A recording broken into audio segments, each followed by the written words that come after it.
It was Christmas night in Boulder, Colorado. The Ramsey family home, a sprawling mansion glittering with holiday lights, should have been filled with nothing but joy. Presents were unwrapped, stockings hung. A 7-year-old beauty queen, JonBenét Ramsey, had gone to bed with dreams of her next pageant crown. But by morning, the Ramsey family would be plunged into a nightmare so twisted it would grip the nation for decades. If you're fascinated by true crime that keeps you guessing at every turn, make sure you subscribe right now and watch this to the very end, because nothing in this story is as it seems. The sun was just beginning to rise on December 26, 1996, when Patsy Ramsey raced downstairs in her robe, expecting to make coffee and start the day. Instead, her eyes fell on a chilling sight. On the staircase was a handwritten ransom note, 3 pages long. The words threatened to take her daughter forever if they didn't deliver $118,000. An oddly specific sum, the exact amount of John Ramsey's recent bonus. Patsy screamed, waking the entire household. She called 911 in a panic. Her voice cracked. "We have a kidnapping. Hurry." Within minutes, the police arrived. Officers searched the house but found no trace of JonBenét. But the note, it felt wrong. Too long, too theatrical, too personal, and yet, no one saw what lay below them in the basement. John Ramsey was a wealthy businessman with a tidy image. Patsy was a former pageant queen who had coached her daughter into the world of tiaras, perfect smiles, and shining spotlights. JonBenét had already won multiple titles. But behind the picture-perfect family portraits was an undercurrent of tension. Some neighbors whispered about controlling parenting, others about competitiveness that bordered on obsession. As police tried to secure the scene, friends flooded the home to comfort the Ramseys. They cleaned the kitchen. They walked around. Potential evidence was trampled, smudged, and lost. And still no sign of the missing child. The note promised a call from the kidnappers. Hours passed. The phone never rang. Finally, Detective Linda Arndt suggested they search the house once more. She said they needed to do something. John Ramsey headed to the basement. Moments later, he screamed. He carried JonBenét's lifeless body up the basement steps. She was wrapped in a white blanket. Her wrists were bound. There was duct tape over her mouth. A garrote, a twisted homemade strangling device, was looped around her neck. She was dead. The house turned from a potential crime scene to a confirmed murder scene. But it was too late. Evidence was already hopelessly contaminated. Friends had hugged Patsy in every room. John had picked up the body, moving it from the basement.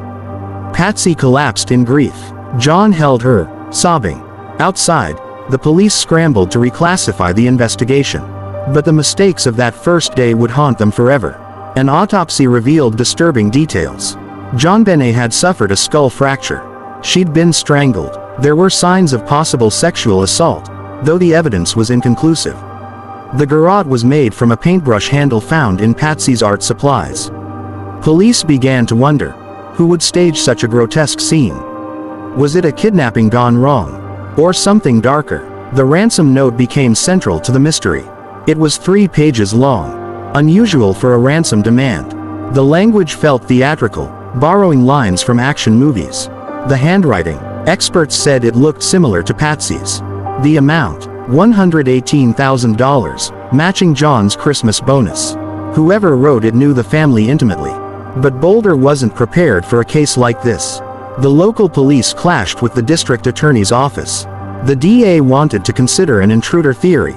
Someone had broken in through a basement window. Police leaned hard on the family. The public turned rabid. TV cameras camped outside the mansion. Talk shows speculated wildly. Patsy Ramsey, in interviews, seemed dramatic, pleading. Some found her tears genuine. Others called them crocodile tears. John Ramsey hired high-powered attorneys and PR teams. The media split into camps. Some blamed the parents outright. Others claimed the police botched everything. Meanwhile, the evidence grew colder. Detectives found no footprints in the snow around the basement window. They questioned the Ramseys for inconsistencies. Why hadn't they searched the basement earlier? Why did John go straight to the wine cellar and find the body in seconds? Why was Patsy the only person awake to find the ransom note? The Ramseys insisted an intruder killed their daughter. But they refused to take polygraph tests from police. Instead, They did private polygraphs later and passed. Their lawyer insisted they had nothing to hide. In 1999, a grand jury was secretly convened. They heard evidence behind closed doors. After months of testimony, they voted to indict John and Patsy Ramsey on charges of child abuse resulting in death and accessory to murder. But the district attorney refused to sign the indictment. He claimed the evidence was too weak for trial. The grand jury's vote remained sealed for years. When it was finally released, it ignited new controversy. DNA evidence complicated things even more. Years after the murder, forensic analysts found male DNA on JonBenét's underwear. It didn't match John, Patsy, or Burke, JonBenét's older brother. The DA's office publicly cleared the Ramseys in 2008. But critics weren't satisfied.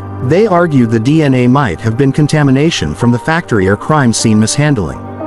Meanwhile, tabloid headlines smeared Burke Ramsey as a suspect. He sued for defamation and won settlements. But no one has ever been arrested for JonBenét's murder. To this day, theories rage online. Some believe an unknown intruder slipped into the basement and committed a monstrous act. Others insist the evidence points to a staged kidnapping cover-up by someone in the house.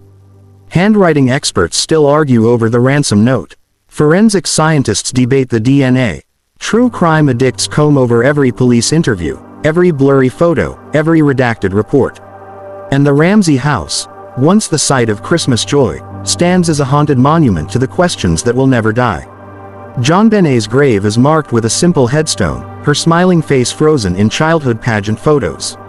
No charges, no trial, no justice. 25 years later, one question still echoes in every dark corner of that Boulder basement.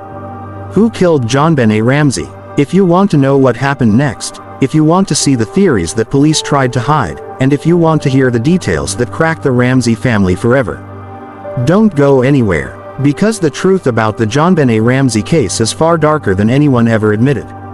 And it isn't finished yet.